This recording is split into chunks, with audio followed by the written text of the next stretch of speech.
பக்கத்து வீட்டு மரத்துல இருந்து 2 மாங்காய் நம்ம உசார் பண்ணிட்டோம். ரொம்ப வாசிக்காத. இன்னைக்கு ஒண்ணு நம்ம மீன் குழம்புல போட்டோம். நாளைக்கு நம்ம இதை சாம்பார்ல போடுவோம். எடுத்து வைக்கலாம். நாளைக்கு உதவும். சாத்தியக்கா நான் அப்படியே ஷாக் ஆயிட்டேன். யாரு கவிதா குரல் மாதிரி இருக்குது? ஐயோ, அவ வந்தாவே அதெல்லாம் ஆட்டையை போட்டுன்னு போதானே வருவா. இந்த மாங்காவை பார்த்தா கூட புளியும் போடுவாள.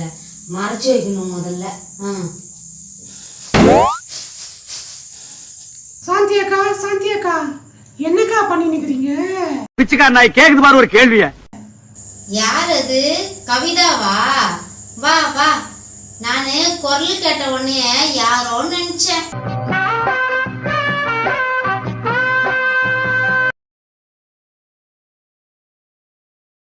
ஒன்றரை கிலோ சக்கரை தானே ரேஷன்ல போடுவாங்க. 1 கிலோ தான் இருக்கிற மாதிரி தெரியுதே. நீ சொல்லத்த பார்த்தா 1/2 கிலோ சர்க்கரை ஏத்துன கடையை கொடுத்து அந்த காசை வாங்கிட்டு செலவு பண்ணிட்ட மாதிரில பேசுற. டேய், இந்த டக்கால்ட்டி வேலை என்கிட்ட வச்சுக்காத. ரேஷன்ல போட்டதே அவ்வளவுதான். நம்மளே மிஞ்சி இல்ல. நதுதானா திரணனா